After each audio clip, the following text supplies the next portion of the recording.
Hello दोस्तों, कैसे हो आप सब। और आज के हम इस वीडियो में कक्षा 9 के रसायन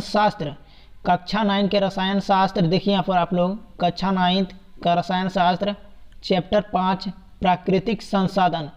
चैप्टर 5 आपका प्राकृतिक संसाधन के दीर्घ उत्तरीय प्रश्न को इस वीडियो में हम आप लोग को बताएंगे। तो आप लोग इस वीडियो को बहाना मत बनाइए और इस वीडियो को पूरा बात कीजिए, ठीक है। और आपका दीर्घ उत्तरीय प्रश्न का यहीं पर सॉल्यूशन मिल जाएगा, ठीक है। और ये पार्ट 1 वीडियो रहेगा, दीर्घ उत्तरीय में जो है पार्ट 1 वीडियो रहेगा और बाकी के क्वेश्चन जो है पार्ट 2 वीडियो में बना देंगे, ठीक है। चलिए तो पार्ट 1 का पहले वीडियो स्टार्ट करते हैं। चलिए क्वेश्चन नंबर 1 से स्टार्ट करेंगे दोस्तों। क्वेश्चन नंबर 1 में आपका है, देखिए कि प्रदूषण की परिभाषा लिखें, ठीक है। जैसा कि आप लोग को पता है कि हम कक्षा 10 के लिए जो है 1 दिसंबर से आपका क्लास स्टार्ट करने वाले हैं। इसीलिए ये इसका जो है कक्षा 9 का जितने भी क्वेश्चन आंसर बाकी है उसको हम सॉल्व कराने के लिए बहुत प्रयास में जुटे हैं। आप लोग अपना बहाना मत बनाइए और आप लोग इसका जो है इस वीडियो को अंत तक वॉच कीजिए, ठीक है। प्रदूषण की परिभाषा क्या है, देखिए पहला क्वेश्चन है प्रदूषण की परिभाषा लिखें। और देखिए वातावरण में प्रदूषक क्या क्या है और उनके स्रोत क्या है। वायु प्रदूषण को रोकने के लिए एक उपाय भी बताना है, ठीक है। वायु प्रदूषण के रोकने के लिए उपाय भी बताना। चलिए पहले देखते हैं प्रदूषण क्या है।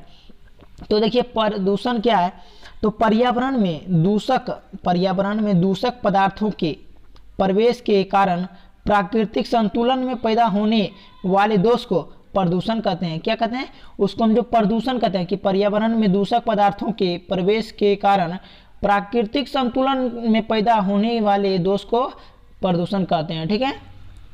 और देखिए कि वातावरण में अनेक प्रदूषक एवं उनके स्रोत हैं। जैसे आप ले लीजिए कार्बन, पहला आपका कार्बन के ऑक्साइड, दूसरा है सल्फर के ऑक्साइड, तीसरा है नाइट्रोजन के ऑक्साइड, हाइड्रोकार्बन, तरल बूंदे आदि, ठीक है।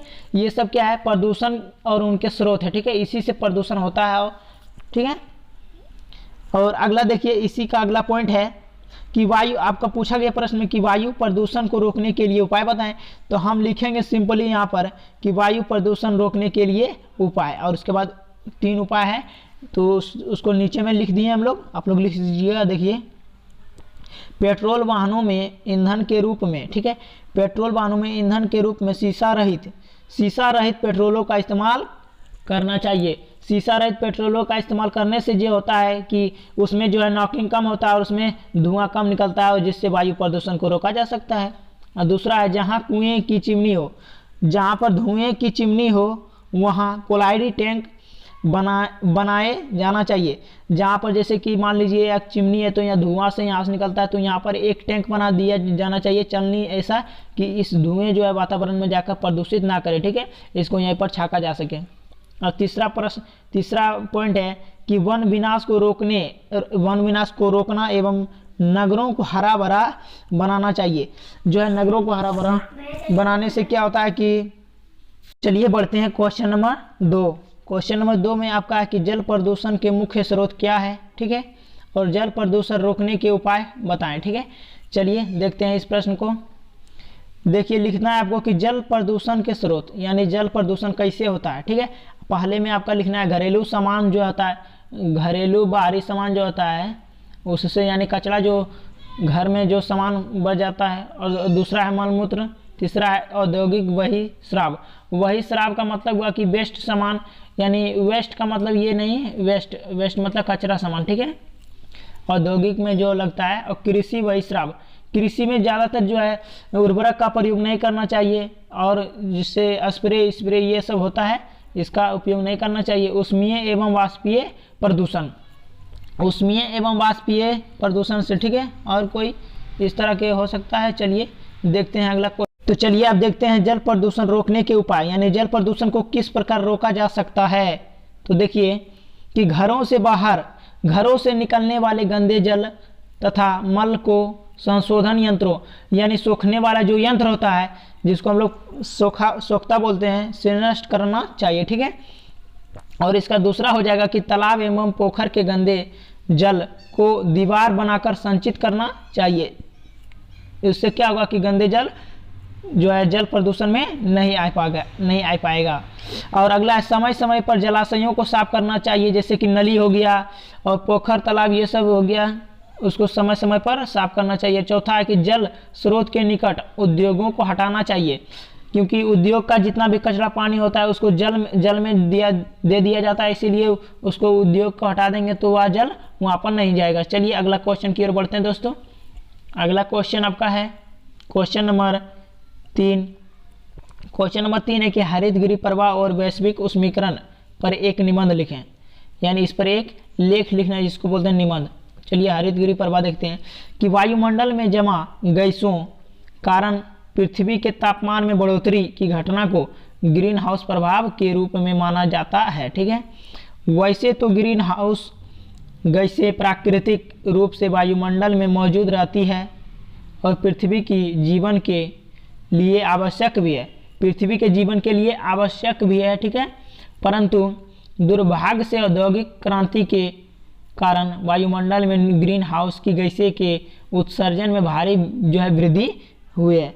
ये निबंध है वायुमंडल में, इसका था ग्रीन हाउस प्रभाव के बारे में। ठीक है, अब हम अगला देखेंगे वैश्विक उष्मीकरण के वैश्विक उष्मीकरण जिसको कहते हैं ग्लोबल वार्मिंग पर एक निबंध। चलिए देखते हैं कि ग्लोबल वार्मिंग पर्यावरण में कार्बन डाइऑक्साइड के मात्रा में वृद्धि के कारण पृथ्वी के सतह पर निरंतर तापमान का बढ़ना ग्लोबल वार्मिंग है। क्या है, पर्यावरण में जो है निरंतर तापमान में वृद्धि जो होता है, ठीक है, ग्लोबल वार्मिंग के ही कारण होता है।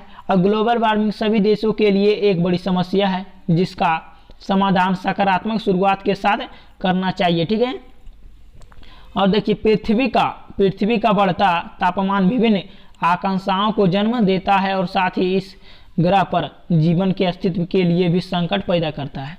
ठीक है, ये ग्लोबल वार्मिंग के बारे में था आपको। चलिए अब अगला है आपका क्वेश्चन नंबर 4। क्वेश्चन नंबर 4 है कि किन कारणों से ओजोन के परत क्षीण होते जा रहे हैं और ओजोन के परत क्षीण होने से जनजीवन कैसे दुष्प्रभावित होता है, इसका जो है फुल ब्यौरा देना है इस क्वेश्चन का। तो देखिए ओजोन परत जो है ओजोन के परत क्षीण होने के मुख्य कारण है मनुष्य द्वारा बनाए गए क्लोरोफ्लोरोकार्बन। क्या है, क्लोरोफ्लोरोकार्बन के कारण ही ओजोन का परत क्षीण होते जा रहा है। क्लोरोफ्लोरोकार्बन को CFC के रूप में दर्ज करते हैं या सूचित करते हैं।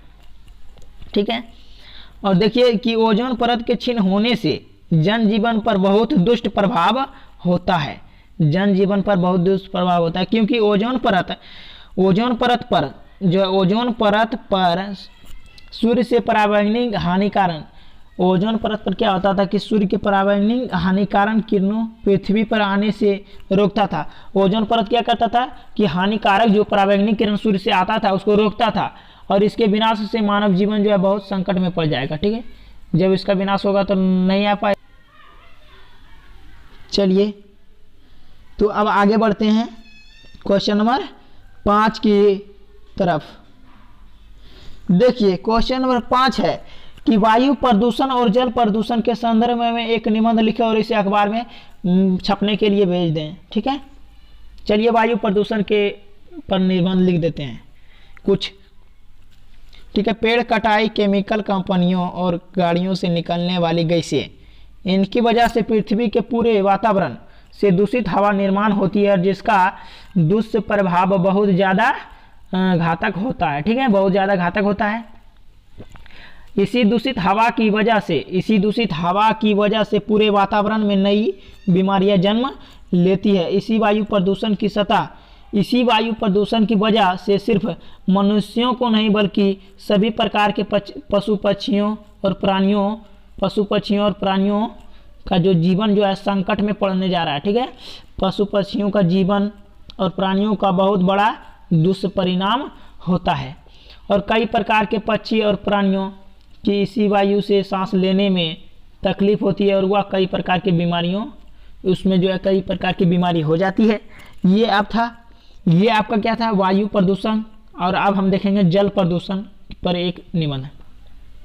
तो यहाँ पर देखिए जल लिख दिया है, ठीक है। तो जल प्रदूषण दुनिया में एक गंभीर चिंता का विषय है, ठीक है, और मानव जाति के लिए गंभीर परिणामों का कारण बनने से पहले इस मुद्दे को अवशोषित करना बेहद महत्वपूर्ण है, ठीक है।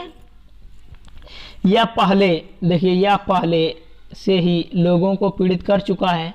जल प्रदूषण जल में हानिकारक पदार्थों के अस्तित्व के कारण पानी की गुणवत्ता का जैविक परिवर्तन है, ठीक है।